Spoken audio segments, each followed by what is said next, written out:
नमस्कार दोस्तों। आप सभी का कुछ बातें बातें में स्वागत है दोस्तों।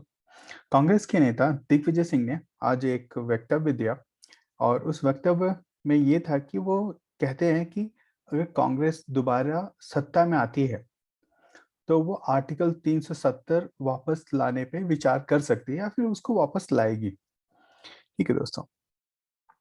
उस बात में और भी काफी सारी चीजें बातें की हैं, उसको हम आगे इसका डिस्कशन करेंगे दोस्तों।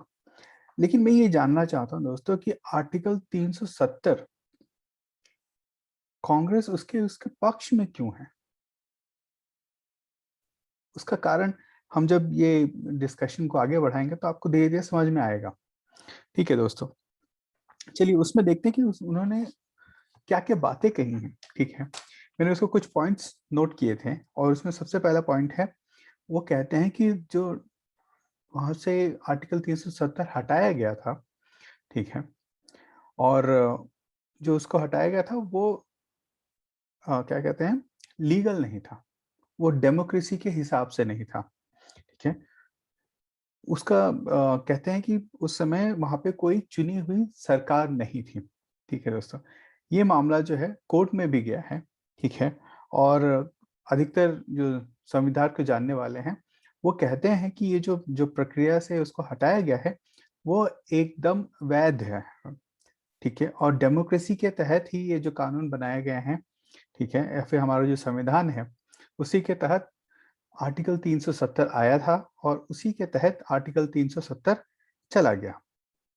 फिर वो कहते हैं कि ये जो 370 हटाया गया था वो इंसानियत से परे है। ठीक है, उसका कारण उन्होंने दिया कि क्योंकि वहां के सारे नेताओं को जेल में भर दिया गया था।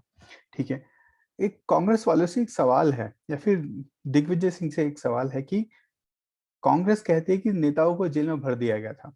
अगर आप जम्मू एंड कश्मीर का इतिहास उठा के देखेंगे तो आप पाएंगे कि अगर किसी सबसे बड़े वहां के शेख अब्दुल्ला, अगर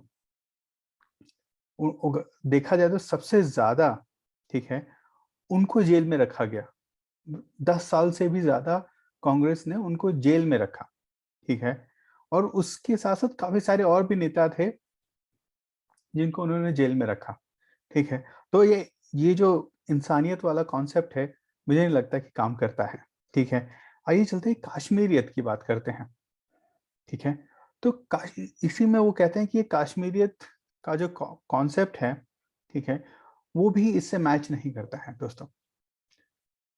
कश्मीरियत तो मुझे नहीं लगता है दोस्तों, काफी समय धीरे धीरे वो पहले वो मर चुकी थी।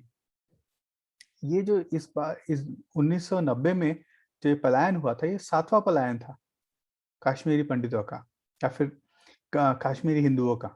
ठीक है, और एक साथ जो रहने का और जो भी कॉन्सेप्ट कहा जाता है, ठीक है, वो कहीं से भी समझ नहीं आता है क्योंकि अधिकतर जो उनको कश्मीरी पंडितों को वहां से मार मार के खदेड़ने वाले जो लोग थे वो उनके अधिकतर पड़ोसी ही थे। ठीक है, तो ये कॉन्सेप्ट है कि कश्मीरियत कश्मीरियत हर जगह पे सुनाई दी जाती है। ठीक है, ये उसी तरह से है भाई, भाईचारा भाईचारा भाईचारा। ठीक है, और ये कश्मीर भी लगभग वैसी ही है। ठीक है, उससे आगे और क्या कहते हैं, मुस्लिम मेजोरिटी स्टेट के नाम से वो कहते हैं कि ये मुस्लिम मेजोरिटी स्टेट था तो उसमें ऐसा नहीं करना चाहिए था। ठीक है, तो दोस्तों ये जो मुस्लिम मेजोरिटी जो है, ठीक है, या फिर जो मुस्लिम अपीजमेंट है, ये कांग्रेस के रग रग में एकदम भरा हुआ है। ठीक है, उन्हें मुस्लिम वोट्स के अलावा और कुछ नहीं दिखता है। ठीक है, अब ये जब से देश आजाद हुआ है तब से लगभग वैसा ही है। उसमें उन्हें उन्होंने सरकारें समय के साथ साथ अपनी पॉलिसी बदलती हैं, लेकिन कांग्रेस की एक जो पॉलिसी है वो है मुस्लिम अपीजमेंट की। ठीक है, माइनॉरिटी के नाम पे मुस्लिम अपीजमेंट किया जाता है इस देश में। और उन्हें लगता है कि ये अगर वोट हमारे पास रहेगा तो हम हिंदुओं को तो हम कैसे भी तोड़ फोड़ देंगे उनको, तो उनमें तो ऐसी भी कोई एकता नहीं है। ठीक है, तो ये मुस्लिम मेजोरिटी जो है और ये मुस्लिम अपीजमेंट जो है, ये जितनी भी जो आज का जो वक्तव्य है वो भी इसी से लेकर है कि उन्हें लगता है कि ये आज उन्होंने वक्तव्य दे दिया है, जैसे कि उन्होंने ओसामा जी कहा था, ठीक है? वो भी इसी मानसिक जो उनका जो देखने का नज़रिया है, उसी से रिलेटेड है, ठीक है? आइए चलते हैं। वो ये एक तरह से एक सिग्नल देते हैं दोस्तों, इसमें वो कहते हैं कि कश्मीर पंडितों के लिए वहाँ पे रिज़र्वेशन था, ठीक है? नौकरियों में, जो भी सरकारी जो तंत्र था वहाँ पे रिज़र्वेशन था। लेकिन ऐसा कोई भी रिज़र्वेशन जम्मू एंड कश्मीर में कभी भी नहीं था, ठीक है? तो वो कहना क्या चाहते थे कि भाई वहाँ पे कश्मीरी जो पंडित थे, उनको नौकरियों में रिज़र्वेशन था और इसके वजह से वहाँ के जो मुस्लिम्स थे, उनमें एक रिज़ेंटमेंट था। वो इसको नहीं पसंद करते थे। वो इस तंत्र को पसंद नहीं करते थे। तो ऐसा कहीं भी नहीं था, ठीक है दोस्तों? तो और जो आर्टिकल 370 है, ठीक है? वो करता क्या है? और वो करता क्या था, ये मैं बोलना चाहूँगा। वो एक तरह से एक बैरियर बना के उसने रखा हुआ था कि भारत जो जो जो जो क्या बोलते हैं उसका जो मर्जर हुआ था, जम्मू एंड कश्मीर का एक प्रिंसली स्टेट का भारत के यूनियन के साथ, तो उसमें जो जिस तरह से सारे के सारे राज्य एक हो गए थे, वो एक नहीं हो पाया था। उसमें काफ़ी सारी दूरियाँ थी, काफ़ी सारी चीज़ें थी, जो कि एक होकर भी एक नहीं थी और उसके हटाने से आज वहाँ के लोग भी बहुत खुश हैं कश्मीर के। वो हर एक तरह से काफ़ी खुश हैं और वो इसलिए भी खुश हैं कि भाई अच्छा हुआ जान छूटी 370 से। क्योंकि 370 के नाम पर एक कैंपेन चल रही थी। लोग उसी से रोटियाँ सेक रहे थे। उसी से जितने भी करप्शंस वहाँ पे दुनिया भर के हो रहे थे, वो सब उसी के अंतर्गत चल रहे थे। और उसमें अगर एक फ़ायदेमंद जो अगर देखा जाए तो कांग्रेस के नेता, कांग्रेस, ठीक है? शेख अब्दुल्ला और उनका परिवार और उसके बाद फिर मुफ्ती जी के परिवार, ठीक है? ये लोग ही अधिकतर समय तक चलते रहे। शेख अब्दुल्ला को उन्होंने जेल में तो रखा काफ़ी समय तक, लेकिन जब वापस इलेक्टोरल भी जब करने गए वो लोग, तो कहीं न कहीं घुमा-फिरा के वो वापस शेख अब्दुल्ला को ही लेके आए। शेख अब्दुल्ला उनके बाद उनका दामाद आया, उसके बाद उनका बेटा आया, उसके बाद उनका पोता आया, ठीक है?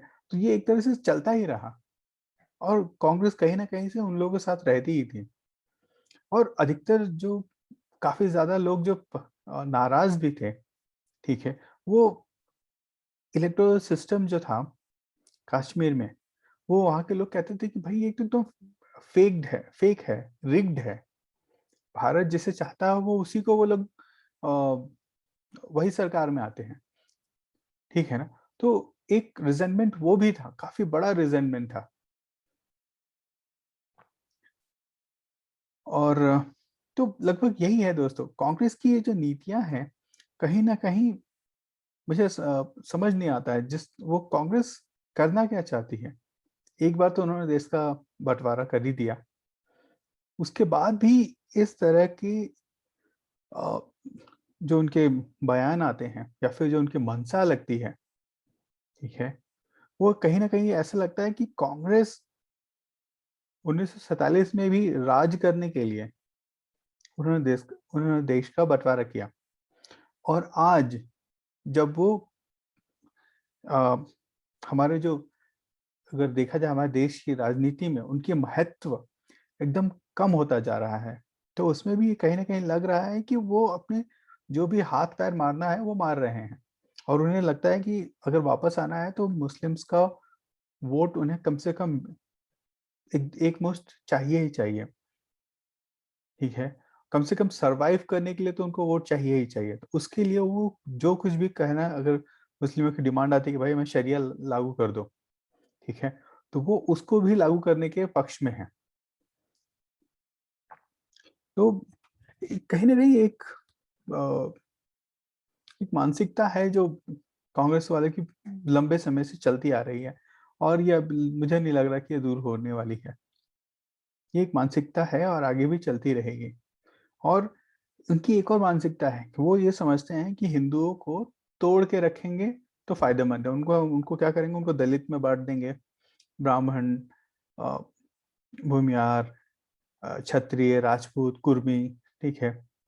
तो हर एक जगह पे वो लोगों ने क्या कर एक सिस्टम बना दिया है कि हर एक जगह पे इस सबको बांट के रख देते हैं, ठीक है।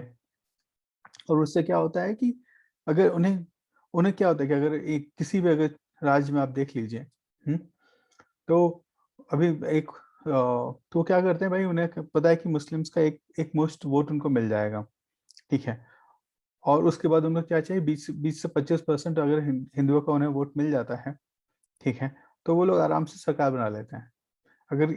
अगर आप पार्लियामेंट इलेक्शन का या फिर स्टेट इलेक्शन का भी देखें, काफी सारे स्टेट्स का अगर आप देखेंगे, तो आप पाएंगे कि जहां पर भी मुस्लिम अगर 20% के करीब हैं, 20-22%, 25%, ठीक है, तो वहां पे अगर वहां की पार्टी अगर मुस्लिम अपीजमेंट करती है, ठीक है, तो वो उसको 25% मिल जाता है।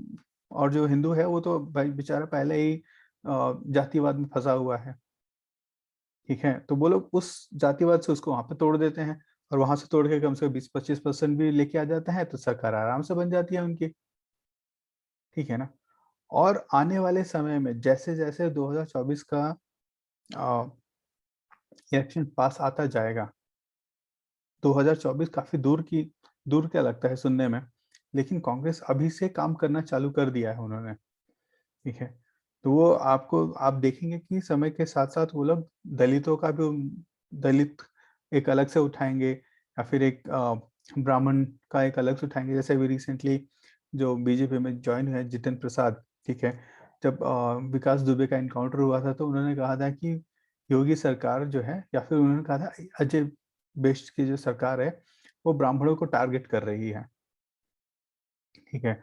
जब ये वक्तव्य आता है तो आप ये समझ सकते हैं कि कांग्रेस किस तरह काम करती है। वह या समाज को या तो ब्राह्मणवाद कर कर करके तोड़ देती है, फिर उसी तो एक जो हिंदू समाज है उसको आपस में ही कांग्रेस लड़वाती है, और उसको लगता है कि उसके लड़ने से उसको फायदा होता है। और यह बात सही भी है, ठीक है। आप कभी भी किसी भी नेता को आप नहीं सुनेंगे, ठीक है, वो वो मुस्लिम समुदाय को तोड़कर उसको तोड़ तोड़ कर उसको उसके बारे में बात करें। वो कभी आप नहीं कहेंगे कि आप वो शिया मुस्लिमों के बारे में है, या फिर सुन्नी मुस्लिमों के बारे में, या फिर अहमदिया मुस्लिमों के बारे में है, या फिर वो कभी ये नहीं कहते कि ये पसमंदा मुसलमानों के लिए है, ठीक है। उसी तरह से आप क्रिश्चियंस को भी ले लेंगे तो आपको वो भी हरदम क्रिश्चियन ही आता है, एक ही शब्द आता है। लेकिन कभी वो लोग नहीं कहते हैं कि ये कैथोलिक के लिए है, कि ये रोमन के लिए है, या फिर ये प्रोटेस्टेंट के लिए है, या फिर ये जोहावा विटनेस के लिए है, या फिर सेवेंथ डे एडवेंटिस्ट वालों के लिए है। वहां पे वो लोग कभी भी नहीं तोड़ते हैं, ठीक है।